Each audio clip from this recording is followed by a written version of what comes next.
आहेत प्रवीणजी, आता आपण बघत असू की पंतप्रधान मोदी हे आता रशियाचे राष्ट्राध्यक्ष व्लादिमीर पुतिन यांना त्यांनी त्यांचं स्वागत सुद्धा केलेलं आहे। 2 दिवस पुतिन भारताच्या दौऱ्यावरती आहेत। काल पंतप्रधान मोदींसोबत त्यांनी बंद दाराआड सुद्धा एक बैठक घेतली होती, त्यावरून सुद्धा एक नानाविध चर्चांना उधाण आलेलं होतं। संरक्षण विषयक घडामोडींवरती दोन्ही देशांमध्ये कोणकोणत्या गोष्टींवर करार होऊ शकतात, काय वाटतंय? एक तर युक्रेनच्या युद्धानंतर ही पुतिन यांची पहिली भारत भेट होती आणि या भेटीच्या दरम्यान अनेक करार केले जाणार आहेत। प्रामुख्याने नवी दिल्लीतील आता जे आज त्यांचं जे स्वागत झालंय त्या स्वागताच्या नंतर रशियाकडून S-400 क्षेपणास्त्र जे आहेत, नंतर सुखोई 57 या लढाऊ विमानांच्या संदर्भात करार होण्याची शक्यता आहे। याशिवाय S-400 यंत्रणा अद्ययावत करण्याच्या संदर्भातली यंत्रणा जी आहे ती रशियाने भारताला पुरवावी या संदर्भात भारताचा प्रयत्न राहणार आहे। आणि या ज्या काही गोष्टी ज्या आहेत या करताना यापूर्वी रशियाचे भारताचे असलेले संबंध, म्हणजे काँग्रेसच्या काळामध्ये असलेले संबंध आणि त्यानंतरही असलेले संबंध, प्रामुख्याने अमेरिकेशी जे संबंध जे वाढले होते त्यानंतर असं वाटत होतं की रशियाचे संबंध आपल्या भारताशी कसे राहतील।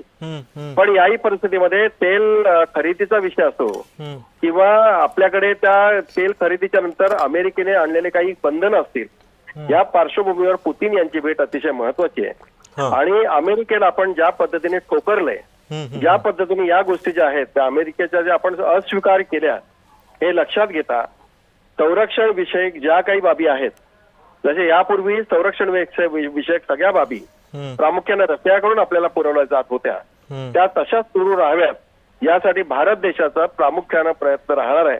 आणि या प्रयत्नाचा भाग प्रामुख्याने असा असेल की त्याच्यासाठी हे करार जे आहेत, हे करार मदार जे आहेत, हे अंतिम स्वरूप आज घेण्याची शक्यता आहे।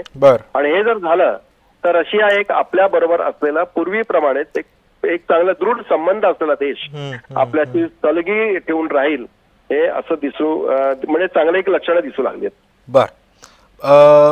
प्रवीणजी, मला एक सांगा की पुतिन यांचा जो दौरा आहे, जो आयोजित केलेला आहे, इतर सुद्धा विषयांवरती काय म्हणतात त्याला निर्णय होऊ शकतात, जो आपण फॉर एक्झाम्पल म्हणूयात की अमेरिकेनं जो भारतावरती जो टॅरिफ लादलेला आहे या हेतूने सुद्धा, आणि अमेरिकेनं सुद्धा भारतावर सक्ती केली होती की तुम्ही रशियाकडून कुठल्याही पद्धतीचे गोष्टी खरेदी करू नका, तर याचा या दौऱ्यावरती कसा इम्पॅक्ट ठरेल आणि भारताची याबद्दलची भूमिका कशी असू शकते, अगदी थोडक्यात?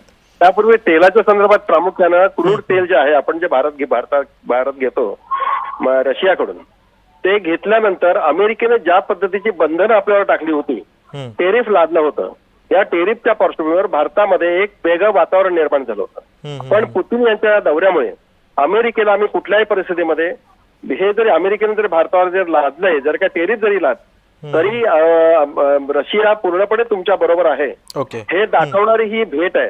आणि हे सगळे ताणलेले संबंध होते आपले रशियाच्या बरोबर प्रामुख्याने की मधल्या युक्रेनच्या युद्धानंतर ते ताणलेले संबंध या निमित्ताने, म्हणजे तुमच्यावरती अमेरिकेने अनेक बंधनं टाकूनही ज्याप्रमाणे पुतिन यांचं स्वागत झालंय, पुतिन यांच्या भेटीचे जे काही एक वेगळं वातावरण निर्माण झाले, त्यामुळे रशियामध्येही एक वेगळं पण भारताच्या विषयी पुन्हा दिसू लागलंय। याचा परिणाम असा होईल की ज्या काही बाबी ज्या आहेत आपल्या आंतरराष्ट्रीय स्तरावरच्या अमेरिका या पाश्चिमात्य देशाकडून भारतावर लादल्या जातात, त्याला कुठेतरी अटकाव बसेल असे एक चिन्ह आता चांगली दिसू लागली। नक्कीच, धन्यवाद प्रवीणजी, तुम्ही या सगळ्या संदर्भामध्ये सखोल विश्लेषण केलं त्याबद्दल।